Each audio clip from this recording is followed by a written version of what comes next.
আগামী প্রজন্মের জন্য শিক্ষার মান বৃদ্ধি এবং শিক্ষকদের নিয়োগে বড় পদক্ষেপ নিয়েছে ত্রিপুরা সরকার। বৃহস্পতিবার রবীন্দ্র শতবার্ষিকী ভবনে নিপুণ ফেস্ট 2025-এর আনুষ্ঠানিক উদ্বোধন করতে গিয়ে গত 5 বছরে 5,215 জন শিক্ষক নিয়োগ করা হয়েছে।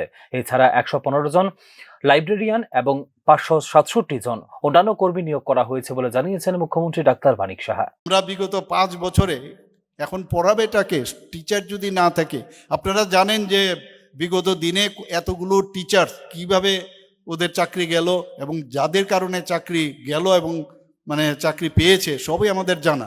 এখানে দুজনেই একসাথে একজনের হাত মিলিয়েছে, এটা আর বলার অপেক্ষা রাখে না। যাই হোক, এগুলো political talk, I don't want to speak out here. এখানে বিগত 5 বছরে 5,215 জন শিক্ষক আমরা এবং 115 জন লাইব্রেরিয়ান আমরা নিয়োগ করেছি। একটা স্কুল থাকবে, স্কুলের লাইব্রেরি যদি না থাকে, এখন শুধু লাইব্রেরি খালি বই না, সেখানে আমাদের নেটের মাধ্যমে পুরো দুনিয়াতে এবং নতুন নতুন বইগুলো কিন্তু জানতে পারি।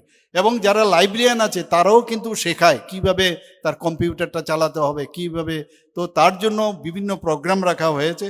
তো এর জন্য আমরা লাইব্রেরিয়ানও শিক্ষিকা নিয়েছি, পাশাপাশি লাইব্রেরিয়ানও নিয়োগ করেছি। যারা আবার স্কুলটা চালাবে কে, সেখানে আমাদের এলডিসি লাগবে, সেখানে মাল্টিটাস্কিং স্টাফ লাগবে। 567 জন প্রার্থীকে আমরা এর মধ্যে রিক্রুটমেন্ট আমরা দিয়েছি।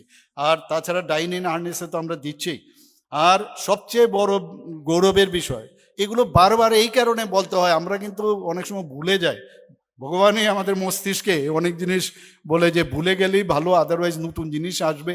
কিন্তু ভুলে গেলে চলবে না, কিছু বিশেষ বিশেষ বিষয় সেগুলো আমাদের সবসময় বলতে বলতে আপনাদের মাধ্যমে সমস্ত ত্রিপুরাবাসীকে আমি বলবো যে ত্রিপুরা একমাত্র থার্ড স্টেট যেখানে পূর্ণ স্বাক্ষর রাজ্য হিসাবে গত 23শে জুন 2025 আমি নিজেও এখানে ছিলাম, সেটা ঘোষণা। চলতি শিক্ষা বছরে নতুন 3টি ডিগ্রি কলেজ চালু করার উদ্যোগ নেওয়া হয়েছে। এর মধ্যে কাকরাবনে চালু হয়ে গেছে নতুন ডিগ্রি কলেজ। কিছুদিনের মধ্যেই করবুক ও আমবাসায় চালু হবে নতুন ডিগ্রি কলেজ। এছাড়া মেয়েদের উচ্চশিক্ষার বিষয়টি সরকারের প্রাথমিকতা বলেও এদিন জানিয়েছেন মুখ্যমন্ত্রী ডাক্তার মানিক সাহা।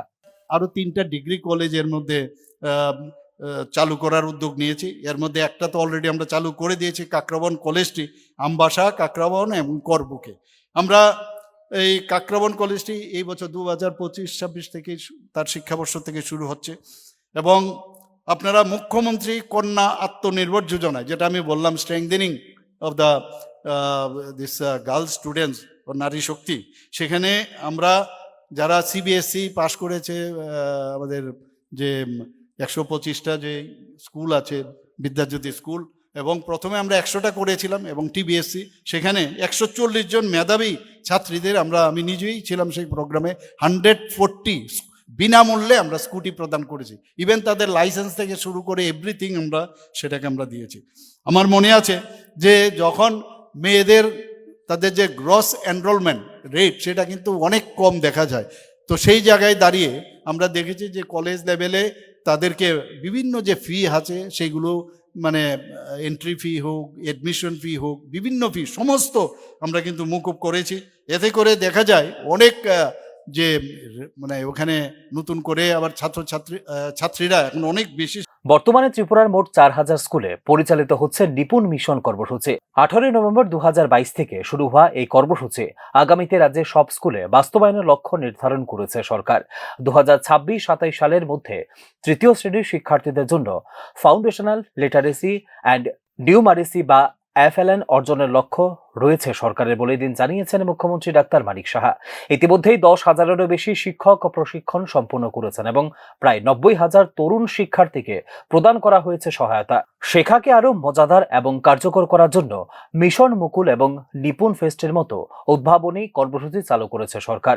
ত্রিপুরার এই উদ্যোগকে দেশের বৃহত্তম FLN ড্রাইভগুলির মধ্যে একটি হিসেবে প্রশংসা করেছে ভারত সরকারের শিক্ষা মন্ত্রণালয়।